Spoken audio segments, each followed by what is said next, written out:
All right, welcome back to Redacted Reality, one of our segments here on Who's Even Listening. This will be episode number 6. We have a very special 2 guests here. We got little Yake here joining us for the first time on Redacted Reality. Appreciate you taking the time, brother. Yes, sir. Yes, sir. And Big Sock, always as always. Sorry we had to run this back on it, boys. We had a little mess up on this one, so we're gonna run it back. Take 2 here. So, as always, like I said, we have Redacted Reality dropping every Monday along with you on this, and we have podcasts every Wednesday and Top 3 and 3 every Friday, and a bunch of other content coming out as well. So make sure you like and subscribe and stay tuned. And the one we're talking about this week is basically with UFOs mainly, and it's from the time period of 1950 to about 1960s. So we're basically just in that 5-year gap. There's 2 little projects we're going to bring up that are similar in a sense, and really just going to talk on that and how it's really kind of propelled to where we are now with the UFO discussion, in a sense, in my opinion. So we're going to go ahead and dive into these projects, and we're going to dive right into it, boys. So, Cold War Saucers and Shields. Topic A, Project 1794, USAF Supersonic Flying Saucer from 56 to 58. Synopsis. The classified files show the Air Force contracted Avro Canada to develop a disc-shaped VTOL supersonic interceptor. The 1956 report envisioned Mach 3 through 4, a 100,000-foot ceiling and a 1,000-mile nautical mile range, an audacious try to outrun Soviet bombers and missiles. Budget and physics, as in hot gas recirculation and stability, killed it before a true flight article. But the paperwork and drawings are very real and very wild.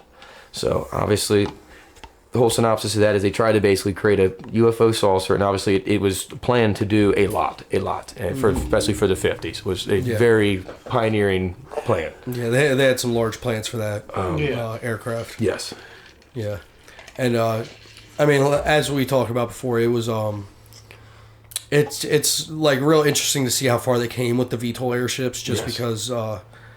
Back then it was obviously that's foreign technology. Yeah, looking like you're crazy. Yeah, they look at that like they're UFOs, but now they have lots of ships that they can just they just float up vertically, land vertically. It's just and then also fly super fast. Yeah, and then once they get up there, they can take off. Mm-hmm. Like in a split second. Yep. Yeah. Mm-hmm. Yep. No, 100%. And like this said too, I almost want to bring this up. The U.S. almost built a legit supersonic saucer. The concept died, but the paperwork is still there. And are we sure we know the whole story? Yeah. And that's really the big takeaway from all this is like we talked about. The other one is that what is the real purpose? Yes, and what the lengths that they're willing to go to is just immense, and it never ends. Yeah. And that's what the second one is getting into, because they literally followed up right after this with another project with even higher expectations. Yeah. So that's what we're getting into in a second. But before we get off with this one, obviously, like I said, and you brought up the nautical mile part, because I butchered that in the first reading, but I tried to fix it because you said that, and like you said, that's a lot longer, a lot bigger distance. Yeah, it said it was like a 1.2 to 1, so it's like 1,200 miles. Especially when you got that much more, exactly. So the fact that they were, like you said, and you brought up the fact that currently it's hard to even establish Mach 3 or 4 now, and the fact that they were trying to approach that in the 50s is insane. That's 75 years ago. That's insane. Yeah. And on top of it, we want to bring it up too, we talked about the fact that they pushed that project almost to Canada in a sense. Hey, help us out, which is kind of cool. They contacted Canada and they were just like, we're not sure if they got scientists from them or what they got, like if they got engineers, or if it was some technology that they had already developed. Absolutely. But they had outsourced to Canada to get some help for it. Yeah, no, it's very interesting. Like you said, I wouldn't have thought that would have been the first person. Yeah, that wouldn't be the first person that I'd think to contact. Would be that, and especially into that kind of technology and such. Yeah, I agree, completely agree. All right, let's dive into 2. Anybody got anything to add to that, or y'all good? Okay. Yeah. All right, let's dive into Project 2. Topic B. Project PYE WACKET. Convar lenticular missile, 1958 to 61. Synopsis. To protect the XB-70 B-70, Convair studied a lenticular disc air-to-air missile that could maneuver brutally fast. Concept papers touted it to Mach 6 plus. They thought they could get to Mach 6 plus with this, using binary gas thrusters for endgame steering. After the B-70's demise, PYE WACKET lost its mission and vanished into the archives, leaving drawings, wind tunnel data, and a handful of tantalizing specs. So obviously that's pretty wicked. And like you said, this is literally the year after they ended Project 1794 is the year that they started. That same year, 1958, they started Project PYE WACKET. Wow. And with double the Mach speed. Yeah.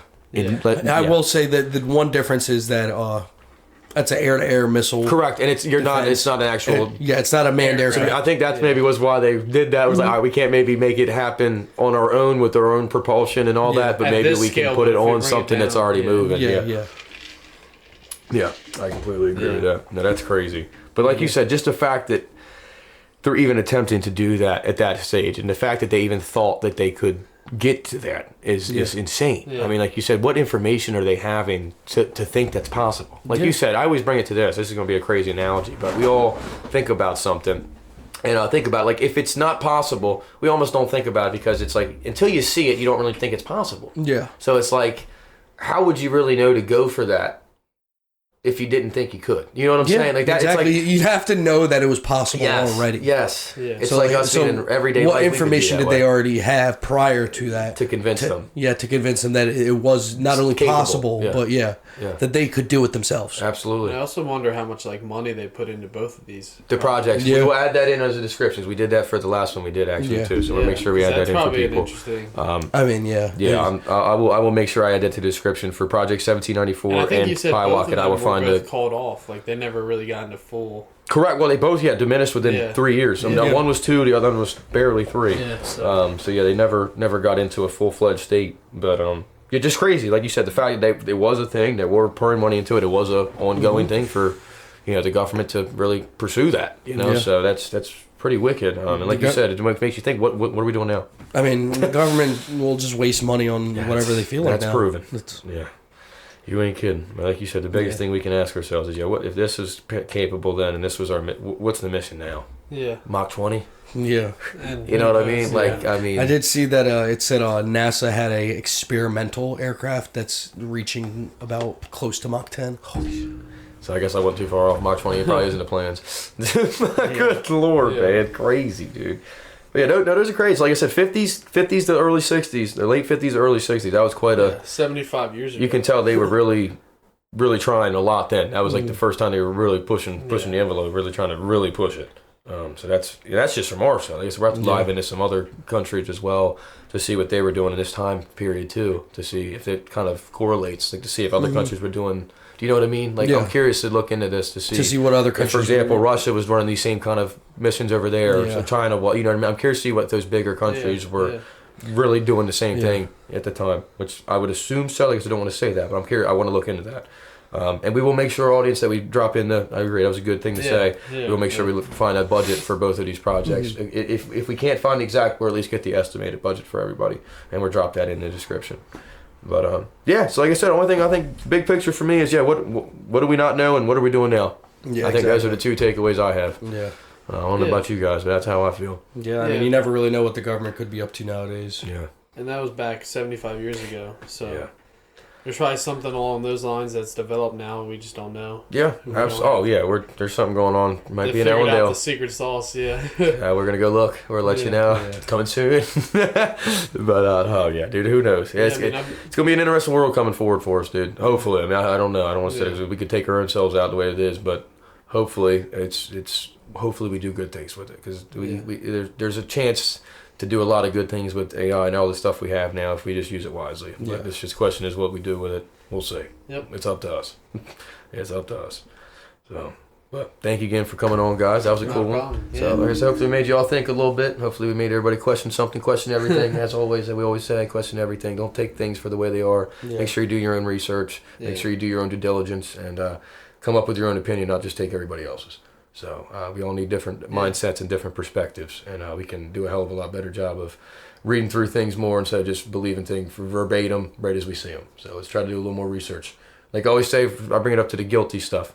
We all prove somebody. We always wait till you got to prove your innocence. You know what I'm saying? Like you shouldn't be just automatically assumed guilty. Let's not do that with what we read. Let's not automatically take it and believe it per se. Let's read through it, make sure there's no other information that we could see that might make that not truthful. You know, so let's try to do a little better with how we read through the rhetoric is really what I'm trying to say. Let's try to do better reading through the rhetoric, and let's try to do our part of creating a better world, make this world a better place for all of us. ELE, everybody love everybody, spread love, spread forgiveness. Hopefully we're doing our part.